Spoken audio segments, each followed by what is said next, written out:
not weighing in on exactly who he was or this or that. Yes. But we got to be Christian. Let me remind you about some general principles. So I think you're right about the social media aspect of it. Here's the other part. Here's something else that's part of it though. We have a very self-centered culture and like me, how does this affect me? Right? And so the question I would ask a lot of Christians, because I think that's what went into it. People who reacted negatively or said crazy stuff because they didn't like him. I get that. And there may be time for that conversation. Right after a tragedy, the question I have for people is, after there's a tragedy, is it necessary to immediately make it about you, your feelings, your narrative, and your primary issue? Yeah. That's good. Is that grace? Yeah. Right? Because people are saying, well, I didn't like him. He said this about race. Okay, cool.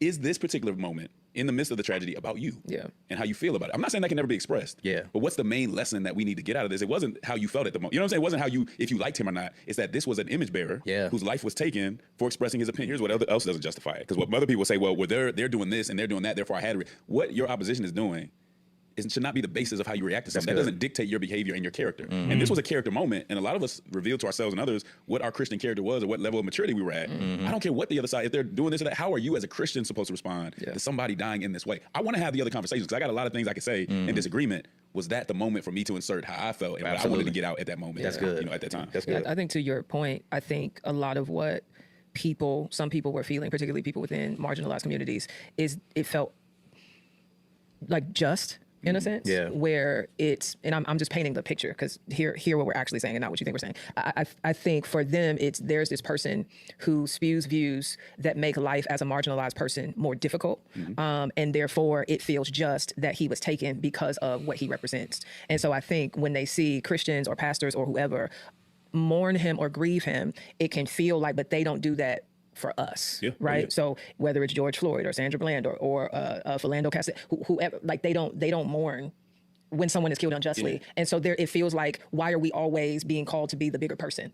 And I think that's some of the dynamic that is at place. And I think in those moments, it's like, that's when I'm going to spiritualize it because it is spiritual. That's when you take that sense of injustice to the Lord. You get what I'm saying? And say, okay, how does the Sermon of the Mount help me work through these difficult feelings? Let me call a friend and work through these difficult feelings. Like if I feel angry, if I feel mad, if I lack empathy, then that is something I need to deal with. And so I'm not invalidating the anger. I'm not invalidating the feeling behind the stuff. But I am saying, I think as believers standing before God, we have to work through that stuff because that will show itself up in other relationships, not just what happened to Charlie Kirk. One of the biggest problems with Christian nationalism is it binds Christianity with America as if they're hand in hand. So real quick, so what she said there, I think I like it.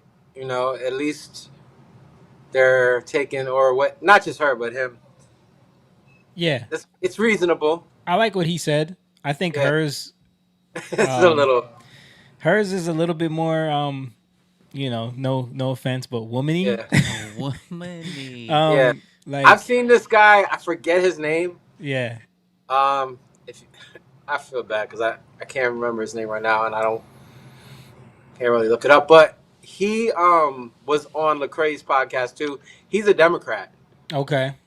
You know, like he's in the political realm. Okay. So, and he did a couple times on Lecrae where him and then a Republican were speaking about stuff. I don't agree with a lot of the stuff he says. Like, I already hear the words that he's when Jamie stopped it, he's talking about Christian nationalism. Yeah, and that's the new thing that they're talking about now. Well, that's why I wanted to stop it, because I was going to say I kind of agree with some of the stuff they were saying, but then they take it to this is where they take it to this straw man type stuff. Which, because even like what she was saying, what I really didn't agree with was the idea of like, but what about me? Because he just got done saying like, we always think about what about me, and she went right to that with how people feel in marginalized communities. You know what I mean? When stuff like this happens, I think she was just, jumping off, like saying that she can understand that's how they feel. But but when the words she's saying, I know what you mean, though. Yeah, but no, and even what I was going to get into even more was trying to compare what happened to George Floyd to Charlie Kirk is like insane. Yeah, it's apples and oranges. Yeah, I mean, you're talking about someone who was a career like criminal. He was in the act of committing a crime when all of that went down. Like, he wasn't someone that was just assassinated in front of people for no reason. You know what I mean? Two don't correlate. Yeah. So, but I think because of identity, people want to feel like there's a comparison there. Like, do I think George Floyd should have died? No. But what I'm saying is you can't try to, as a Christian, you have to be I feel like you should be mature enough to know the difference. I don't think that she was saying that she feels that way. She's saying the community feels that way. That's what I got out of it. Yeah. I know she wasn't saying she, but what I'm saying is we shouldn't even be like entertaining and placating and trying to empathize with that idea. I get that. I get that part. Yeah. And right. And there's another way to look at it too. I mean, I looked at it like this because I have people that I am, I wouldn't say friends anymore, but people that I'm still friends with on Facebook, and I saw a lot of their reaction, and I think it speaks to me. I'm not offended by what their joy in his death.